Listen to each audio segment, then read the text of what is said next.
Olá, peço desculpas pelo atraso da nossa live. A razão foi o pronunciamento do presidente da República quase agora, que foi necessário ouvir, sistematizar, acompanhar, buscar fazer uma análise de totalidade. Totalidade com o quê? Com o que ele fez no período da manhã.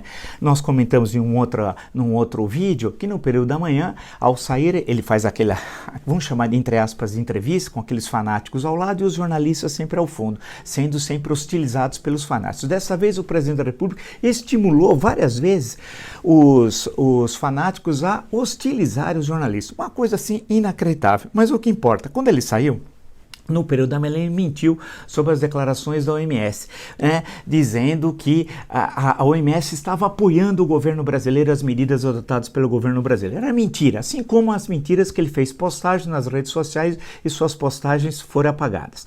Além daquela mentira, ele atacou violentamente a imprensa, outra vez, logo no período da manhã, e reduziu a extensão da epidemia. E vocês observam que em momento algum na sua fala no período da manhã, que havia uma claque, mas foi 14 minutos, tem o vídeo na internet, em momento algum ele falou qualquer palavra de consolo aos infectados ou àqueles que perderam os seus familiares, né?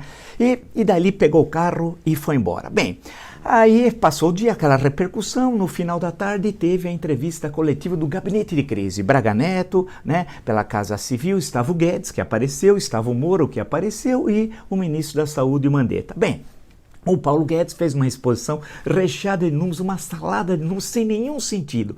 A grande questão é que os recursos até hoje não foram liberados pelo Ministério da Economia, né? E que estabelece datas, por exemplo, em relação à questão desses R$600, só lá para o dia 16 de abril para receber, o que é um verdadeiro absurdo. E tentou explicar esses R$600 que inicialmente eram 200, o cálculo que ele fez. Ele falou com 200, mas aí resolveram ser 300, depois 400, depois 500, depois 600, sem ver que 600 é 3 vezes o total que ele até então tinha de ter sugerido para o presidente fazer como essa concessão, esse voucher, e graças à ação do Congresso Nacional que isso não ocorreu, esse valor foi triplicado de 200 para 600. Falou dos 40 milhões de pessoas que não têm emprego, né? E aí disse sobre esses 40 milhões de informais que a culpa do desemprego no Brasil, quando perguntaram por um jornalista, é da legislação trabalhista, né? É uma verdadeiro absurdo. E depois disse também que o país estava decolando, né, quando veio o coronavírus. Poxa, o ano passado o Brasil cresceu menos da metade do que o governo estimava, um crescimento pífio de 1,1. Portanto, um conjunto de afirmações disparatadas. E o Sérgio Moro, mais outro. Inclusive, no final da coletiva, resolveu dar uma informação sem ter a confirmação oficial, tentando fazer uma vinculação entre a libertação de alguns presos para a prisão domiciliar e um cidadão que teria sido preso no Rio Grande do Sul com drogas, com armas, um negócio totalmente fora de contexto. Quem estava outra vez racional? O ministro da Saúde. Esse falou em questões técnicas, científicas, falou em planejamento, esclareceu os fatos e era uma espécie de luz naquele ambiente sombrio, né, com o general Braga Neto, com Paulo Guedes e com o Sérgio Moro. E o Brasil ficou esperando o pronunciamento do presidente da República, né? O que ele ia falar agora nesses 8 minutos que ele falou agora às 8h30 da noite. Bem, aí ele outra vez mentiu. É incrível como ele é um homem mentiroso. Bolsonaro mente. E mentiu outra vez sobre a OMS, dizendo que a Organização Mundial da Saúde está coonestando as decisões do governo brasileiro. Mentira! O que o presidente falou daquela Organização Mundial da Saúde é que tem de ter uma relação entre uma coisa e outra, ou seja, entre o isolamento e com a proteção dos mais pobres. E aí depende de políticas públicas. É isso que ele falou, né? E é o que está sendo adotado em vários países. E aqui só isso não é adotado como deveria, porque o governo é incapaz, é inconsequente, tem um péssimo presidente da República, né? E o ministro da Economia que não tem a mínima ideia do que vivem os mais pobres, as dificuldades dos mais pobres. Essa que é a grande questão. E o presidente da República, outra vez, nesse pronunciamento à noite, fez a sua estratégia que eu já disse aqui, que é sempre assim, 2 passos à frente, 1 atrás, 2 à frente, 1 atrás. De manhã ele fez toda aquela encenação. Aí à noite ele parece semi-racional, porque racional é impossível considerar ele uma pessoa racional. Mas é uma estratégia, porque toda a fala dele, toda a fala foi no sentido de desqualificar as medidas que são adotadas, especialmente em relação à questão do isolamento, que é a questão central, a questão do isolamento social, para barrar a transmissão do vírus. Foi falar até de remédios, e aí foi obrigado outra vez a dar um passo atrás, né? Outra vez a um passo atrás, mas no fundo ele continua achando que ele encontrou a solução, inclusive médica, até remédio. Quer dizer, ele consegue entender a pandemia, que o mundo inteiro tem uma estratégia, ele tem outra, e ele tem até um remédio para curar isso. É um negócio assim inacreditável. A grande questão que se coloca é que o coronavírus, aí são os paradoxos da história, acordou o Brasil. Antigamente, né, até antes do coronavírus, semanas atrás, 2, 3 semanas, nós dávamos risadas do governo, não dava? Quando a Damares falava bobagem, falava, mas tudo bem, isso também não importa, né?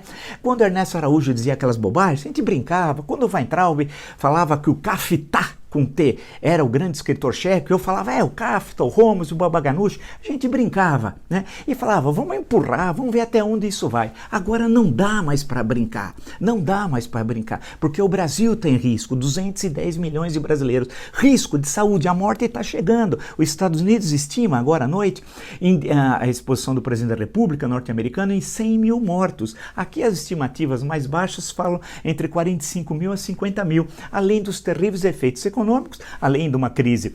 Poderemos ter até político e institucional no choque entre os poderes, que o Bolsonaro semeia o caos, porque ele vive do caos, e no final, né, além de uma crise sanitária, uma crise econômica, uma crise institucional, podemos chegar, ninguém deseja isso, evidentemente, é uma crise social.